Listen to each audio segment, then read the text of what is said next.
Catherine, welcome and thank you for joining me today. In a previous discussion, Brad and I had gone over the topic of the difference between the TM and the R symbol. And now that I understand that regardless of whether I go forward and register my trademark with the USPTO, that I have existing rights. So my question is, why should I go forward and follow through with the application? Why am I going to take the time? Why am I going to spend the money if I have existing rights anyway? That's a great question, Sarah, and one that I'm asked a lot. So the question is, if I already have trademark rights without registering my trademark, why should I bother registering at all? And just to be clear, we're talking about registration with the U.S. Patent and Trademark Office, the USPTO. That's the national U.S. office. So it's a great question. The easiest way to understand it is that if you do not register your trademark with the USPTO, then you have to prove your trademark rights. So whether you're enforcing your trademark or someone is suing you and you are trying to defend yourself, you have to actually provide evidence of use and, going back multiple years and this is what I was using it in connection with, because remember, with trademarks, it's not just the trademark, it's also how you're using it. Are you using it as a trademark? Which goods and services are you using it with? What is it understood? What do consumers see it as? So when you have an unregistered trademark rights, you have to prove all of that with evidence, and that can be very difficult. And if you're not great at keeping records, it can be impossible. And even if you can do it, it's expensive, because anytime you're in a situation where you have to prove things in court, you're talking about legal fees, you're talking about big document production, and it's expensive. With registration, you don't have to do all that. The beautiful thing about it is the registration itself means the trademark office already verified a lot of that stuff. So the certificate is evidence. It is of your trademark rights. You just present your certificate, and the information on the face of it is taken by a judge as meaning something. So it's not like someone can't prove that you were lying, and it's not completely unrebuttable. But the point is, you don't have to introduce evidence to prove what's on that certificate. You present the certificate, and that counts. So this is a huge advantage. In many cases, it's an advantage in most cases, because you don't get to court at all if you have registered your trademark early, and then you need to enforce it. Someone is copying it and you need to send a cease and desist letter, which we do all the time, as you know. All you have to do is you put the certificate of registration in with the letter, and you send it and you say, look, we have the registered trademark for this trademark in this field, and your use is infringing, so you have to change. And if they take that letter maybe they think that you're wrong and they have rights because they've been using it. When they go to a lawyer like us and show us, and I've been in this position and it breaks my heart, if they've come after, if their use starts after the filing date on that registration, that certificate, then my unfortunate response to them is, I'm really sorry, but you are going to have to change your name. You do not have the right to use this trademark. So let me just rewind a little bit and hit on the important things in what I just said.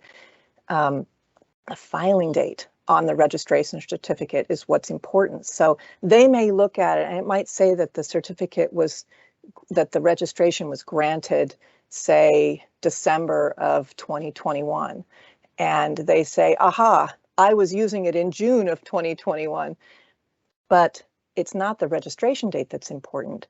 The certificate is evidence of national exclusive trademark rights going back to the date it was filed. So let's say it was filed in December of 2020. That's why I then have to show the person that's in my office, I'm really sorry, but this certificate means that these guys have rights to this trademark going back to December of 2020. And if you started in June of 2021, you did not have the right to use it. It was already theirs. Even if, by the way, and this is what's really amazing, even if they started using it in September of 2021, so in that scenario, you know, the person in my office who is upset and received this letter was actually the first user in the United States of this trademark, but they were not the first person to file it because, yeah. And so that seems really unfair, but that's the way it is. And so I'm going to strongly advise that person to just change their name because it's the cheapest way out of this situation. If they fight, they'll lose and it'll cost them a bunch of money. I mean, there's sort of no, you know, and I'm giving you an example of where it's exactly the same mark for exactly the same goods. Yeah.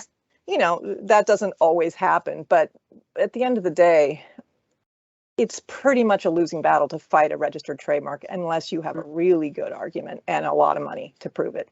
So that's, you know, the biggest important reason to do it, is it just gives you a huge advantage when you're enforcing your trademark. So it saves you a whole lot of money in legal fees. And it's also just faster. Anyone who's ever been in a lawsuit knows it takes a long time.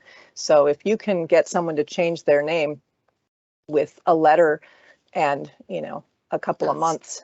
Yeah, that's the power of a registered trademark. That's impressive.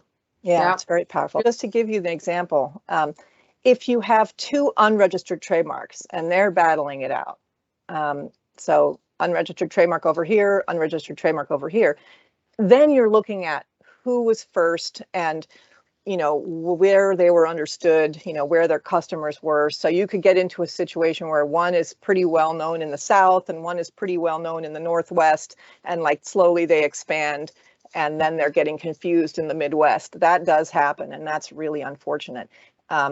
This is another reason to do some trademark clearance searching. I know that Brad talked about that in another one of these videos. And by the way, even in my scenario of the unfortunate person in my office in December of 2021 getting the cease and desist, if they had done their clearance searching in June, they would have seen that 2020 application, and I would have advised them to change it, to not go forward with the name they were planning. It's always better to know ahead of time before you go and you start, you know, hanging out your shingle with a name that you can't actually end up protecting.